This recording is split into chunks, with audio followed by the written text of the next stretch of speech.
बिस्मिल्लाहिर्रहमानिर्रहीम अस्सलाम वालेकुम। मैं हूं आपका होस्ट आशिर तनवीर और आप देख रहे हैं कोर्ट स्टूडियो। मेरे साथ मौजूद है जनाब Zainul Abidin Qureshi advocate high court. उनसे आज जानेंगे कि जो पाकिस्तान में जनरल इलेक्शंस अब होने वाले हैं 8 फरवरी को, वो इतना लेट क्यों हुए हैं। अगर वो होने थे तो 7 नवंबर को, वैसे तो आप कह लें कि जो टेंटेटिव डेट थी वो तो पूरी हो गई, वो दिन मुकम्मल हो जाते हैं, लेकिन इलेक्शंस लेट हो गए। इंशाल्लाह हम सबको उम्मीद है, जैसे चीफ जस्टिस ऑफ पाकिस्तान ने फरमाया कि इलेक्शंस 8 फरवरी को हो जाएंगे, तो हमें भी यही उम्मीद है कि इंशाल्लाह इलेक्शंस हो जाएंगे और बहुत पॉजिटिव माइंडसेट के साथ इसको आगे लेकर चल रहे हैं। लेकिन बात करेंगे कि वो जो लिकूनाज रह गए थे जिन वजह से इलेक्शंस इतने लेट हुए, वो क्या क्या थे, कानूनी हवाले से क्या मसाइल दरपेश थे सूबाई हुकूमतों को और वफाकी हुकूमत को।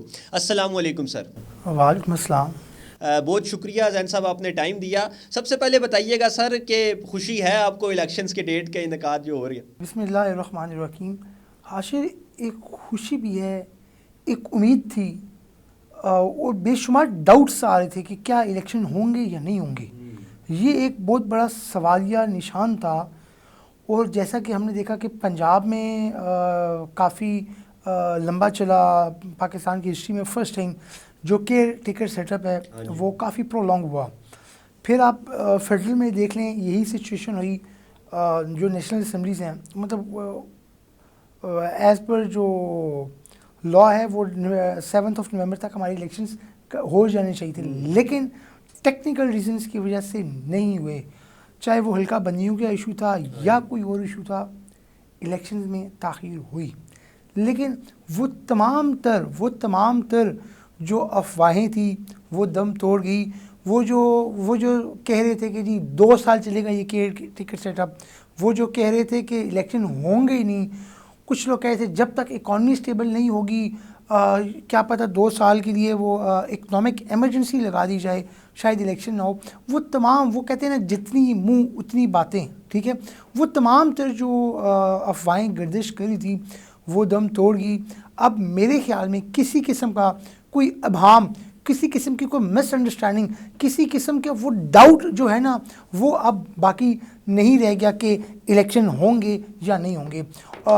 तमाम फरीक़ैन, federal government, election commission of Pakistan, president of Pakistan, तमाम फ़रीक़ैन एक पेज में हैं, तमाम स्टेक होल्डर्स एक पेज में हैं। हॉनरेबल सुप्रीम कोर्ट में अंडरटेकिंग दी गई है कि जो पहले जो इन्होंने एक डेट अनाउंस की थी, it was 11th of Feb, फिर उन्होंने उसको कर दिया 9th ऑफ फेब, ठीक है। तो मेरे ख्याल के मुताबिक अभी जब तमाम मुत्तफ़िक हैं तो इंशाल्लाह हम उम्मीद करते हैं कि free, fair and non distributed, ठीक है, मतलब एक अच्छे इलेक्शन होंगे। मेन चीज़ ये है कि इलेक्शन की, देखें, हम जब बचपन में होते थे हम पास हो जाते थे तो जी सारे पास हो गए हैं, अगर हम फेल हो जाते थे तो वो सारे फेल हो जाते थे। इसमें ना आपको एक बड़ा मज़े का वो सुनाता हूँ। जी। वो एक बच्चा घर आया तो वो कहता है जी वो रिज़ल्ट तो उसका, तो कहता है अब्बा वो चोई साहब का बेटा भी फेल हो गया है। अच्छा। वो कहता है अब्बा वो मलक साहब का भी बेटा फेल हो गया है, ठीक है। फिर कहता है अब्बा MLA साहब है उनका बच्चा भी फेल हो गया है। वो कहता है तेरा क्यों बना है? अब्बा तू प्राइम मिनिस्टर लगेगा। तो मेरे ख्याल के मुताबिक तो लेकिन अभी किसी किस्म की कोई वो नहीं है। अच्छा जैन साहब, मैं आपसे थोड़ा सा इस पर कानूनी तज्जिया चाहूँगा, कानूनी एतबार से, कि इलेक्शंस की डेट पे बड़ा अभाम रहा ना। इलेक्शन कमीशन ऑफ पाकिस्तान एक, आप कह लें, कॉन्फ्लिक्ट बन गया सदर पाकिस्तान और इलेक्शन कमीशन के हवाले से। आज जो सुप्रीम कोर्ट ने उसको फ़ाइनल कर दिया है, फुल एंड फाइनल एक वर्डिक्ट आ गया है। आप क्या समझते हैं कानूनी एतबार से ये जो फ़ैसला आज सुप्रीम कोर्ट ऑफ पाकिस्तान की तरफ से आया कि इलेक्शन का तारीख़ देना किसका इख्तियार था और किस तरह से ये चीज़ें चलनी चाहिए थी, वो बेहतरीन है? देखिए आशिर, मेरे ख्याल के मुताबिक कोई एक किसी की बात नहीं मानता, कोई लूप होल्स निकालते थे। अभी उन्होंने क्या है, इलेक्शन कमीशन ऑफ पाकिस्तान को जब ऑनरेबल सुप्रीम कोर्ट ने कहा कि जी आप उनसे डिस्कस करें, कंसल्ट करें विद प्रेसिडेंट ऑफ पाकिस्तान और डॉक्टर आरिफ अलवी साहब से, इस पे इलेक्शन कमीशन ने कहा कि हमारा मैंडेट नहीं बनता कि हम, उन्होंने कहा कि तमाम कंट्रोवर्सीज एक तरफ रखें, honourable supreme court is directing कि आप डिस्कस करें। तो मेरे ख्याल के मुताबिक बड़ी अच्छी बात है कि हमारे मुल्क में रूल ऑफ लॉ है, बड़ी अच्छी बात है कि हमारे मुल्क में एक चेक एंड बैलेंस है, हमारे मुल्क में इलेक्शन होने जा रही हैं।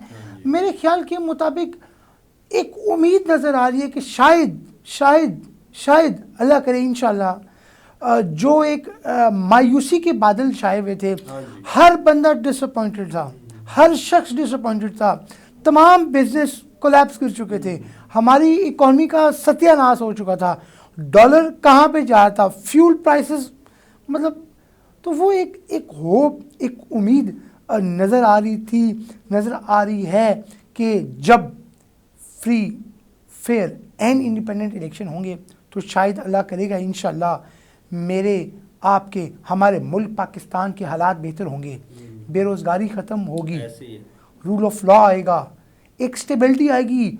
जब हमारे मुल्क में असेंबलीज नहीं थी तो एक इंस्टेबिलिटी की पोजीशन थी, किसी को पता ही नहीं थी कि क्या हो रहा है, कौन चला रहा है। अभी एक अवाम को, एक पब्लिक को उम्मीद है कि जी we will elect our representative, हम अपना वज़ीर-ए-आज़म खुद चूज़ करेंगे, हम अपने MNAs MPs खुद चूज़ करेंगे। तो मेरे ख्याल के मुताबिक अब लोगों को भी मतलब बड़ा सोच समझ के वो देखना चाहिए कि जब मतलब फिर पछताने का फ़ायदा नहीं होगा। मतलब जब बैलेट के ऊपर आप मोहर लगाएंगे तो मेरे ख्याल के मुताबिक करैक्टर परफॉर्मेंस के ऊपर ज़्यादा फोकस करना है, किसने क्या डिलीवर किया है, नारों वादों वहीदों पे नहीं, आपका कंडक्ट क्या रहा 5 साल, आपने अवाम के लिए क्या किया, पूरा आपने एक 2 पेज रखनी है, किसने क्या परफॉर्म किया, किसने क्या डिलीवर किया, क्या था? किसने हॉस्पिटल्स बनाए, किसने रोड बनाई, किसी ने ट्रेन्स बनाई, किसी ने अवाम के लिए क्या किया, एजुकेशन की फील्ड में क्या किया, मेडिकल की फील्ड में क्या किया। तो मेरे ख्याल के मुताबिक आप ये ना देखें कि ये फ़लाने का चाचा है तो फ़लाने का ताया है तो फ़लाने का मामा है। मेरे ख्याल के मुताबिक अगर आप अपना मुस्तकबिल, अगर आप अपने बच्चों का मुस्तकबिल देख के वोट देंगे तो शायद आप कभी गलती नहीं करेंगे। हाँ, अगर आप दोस्तियाँ रिश्तेदारियाँ पालेंगे तो उसके बाद फिर सिचुएशन। अच्छा जैन साहब, अब बात उस तरफ चली गई है, इलेक्शन कैंपेन का जो मरहला अब शुरू होगा पाकिस्तान में, अब इलेक्शन कैंपेन सारी सियासी पार्टीज़ जो है ना अब वो कैंपेन शुरू कर देंगी, हर कैंडिडेट की कोशिश होगी कि मैं ज़्यादा बेहतर से बेहतर कैंपेन करूं।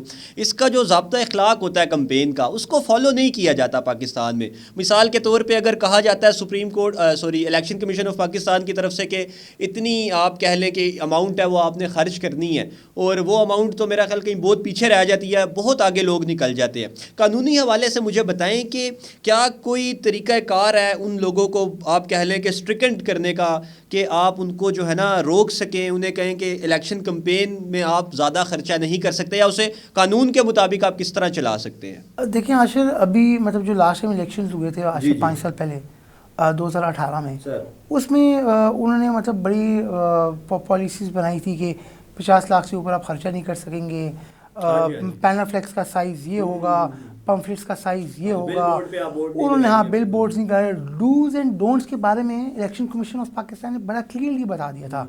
लेकिन वायलेशंस होती है, उसमें चाहने वाले होते हैं, सपोर्टर्स होते हैं, ठीक है, फाइनेंसर्स होते हैं। तो वो मेरे ख्याल के मुताबिक वो चीज़ फिर अगर कोई बंदा खुद भी करे तो बोल देगा यार फलाने ने किया, अब मतलब मेरा उसमें कोई नहीं है।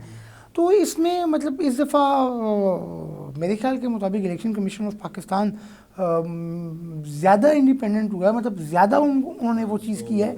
तो मेरे ख्याल के मुताबिक शायद कोई नई पॉलिसीज़ दोबारा इंट्रोड्यूस कराई जाएँ। और आपने बात की आशिर इलेक्शन कैंपेन के हवाले से जी, इस दफ़ा का जो इलेक्शन होगा वो माजी के इलेक्शंस और माजी की इलेक्शन कैंपेन जैसा नहीं होगा। अच्छा, हम लोगों में अदम बर्दाश्त ख़त्म हो गई है। हम लोग तब्दीली अब बुलेट से लाना चाहते हैं, बैलेट से नहीं। अगर मुझे किसी से इख्तलाफ है, देखें इख्तलाफ राय ना जमहूरियत का हुस्न है। अगर मुझे आपकी कोई बात नहीं पसंद आ रही या आपको मेरी कोई बात पसंद नहीं आ रही तो मैं आपके नज़रिए से इख्तलाफ कर सकता हूँ, आप मेरे नज़रिए से इख्तलाफ कर सकते हैं, लेकिन आई हैव नो राइट कि मैं आपके ऊपर कैरेक्टर एसिग्नेशन करूं, मैं आपकी पर्सनल लाइफ को करूं, नो, नॉट एट ऑल।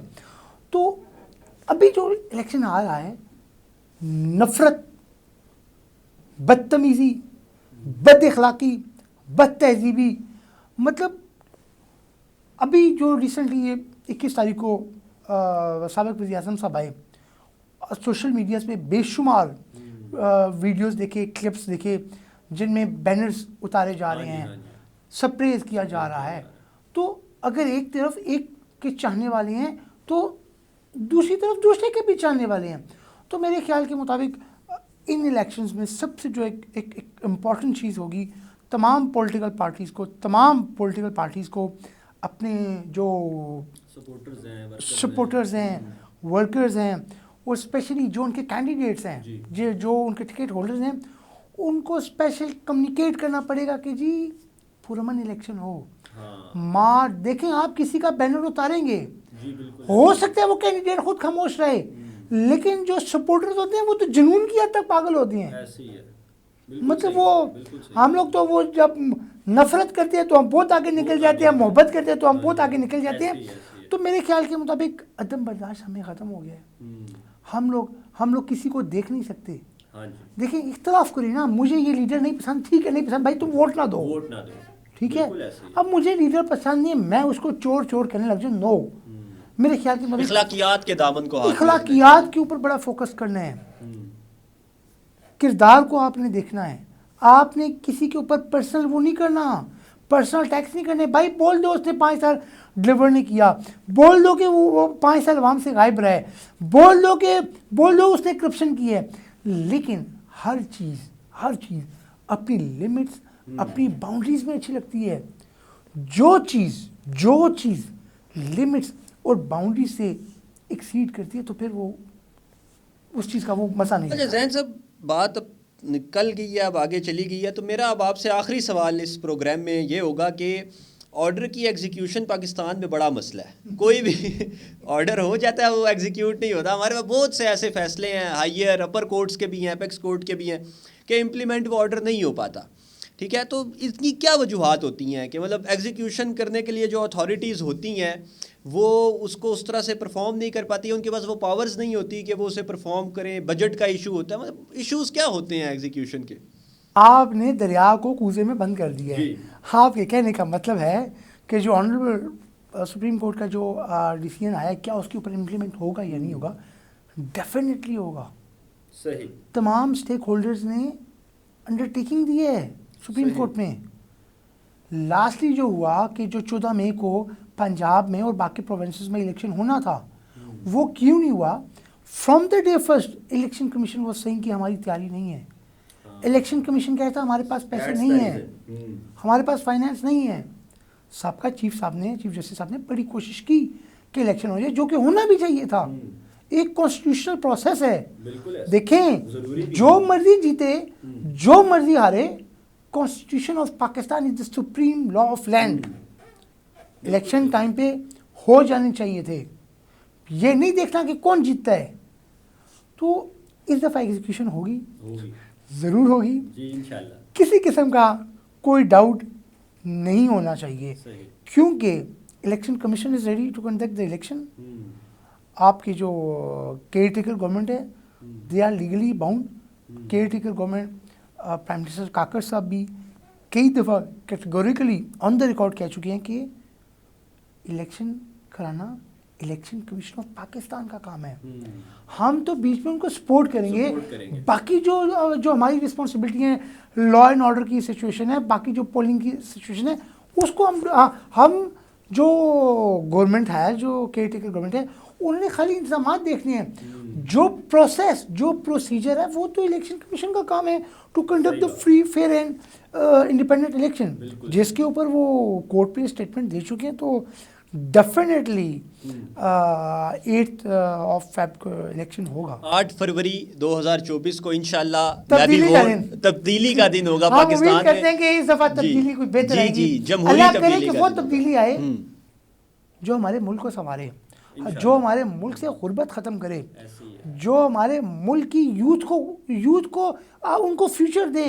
यकीन करें, दुख होता है कि इतनी अच्छी यूनिवर्सिटीज़ में पढ़ के अब बच्चे बाहर जा रहे हैं। बिल्कुल 3-4 लोगों से डिस्कस भी, वो कहते हैं इधर हम क्या करें, जॉब नहीं मिल रही, बिजनेस नहीं है। मतलब देखें, एवरीवन हैज राइट कि अपने फ्यूचर के बारे में अच्छा सोचे।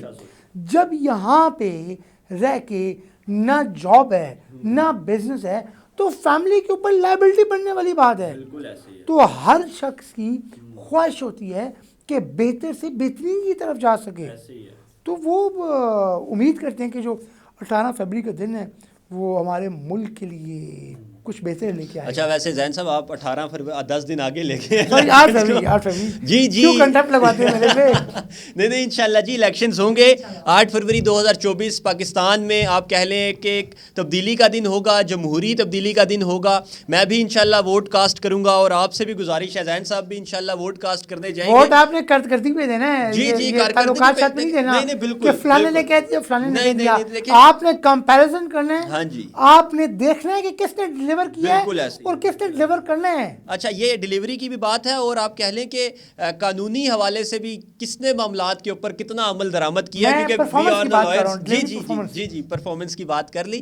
तो क्योंकि वी आर लॉयर्स ना, we are ambassadors of legal system, तो हमें उसको भी देखना होगा और इंशाल्लाह वोट कास्ट करेंगे। पाकिस्तान में एक कानूनी एक स्टेबल गवर्नमेंट आएगी तो ही पाकिस्तान के हालात बेहतर होंगे। और हमें ये समझना होगा कि ये हमारा आप कह लें कानूनी ड्यूटी भी है, हम लीगली बाउंड हैं कि हम वोट दें ताकि पाकिस्तान बेहतर हो सके। इसके साथ ही अपने होस्ट आशिर तनवीर को इजाज़त दीजिए। अल्लाह हाफिज़।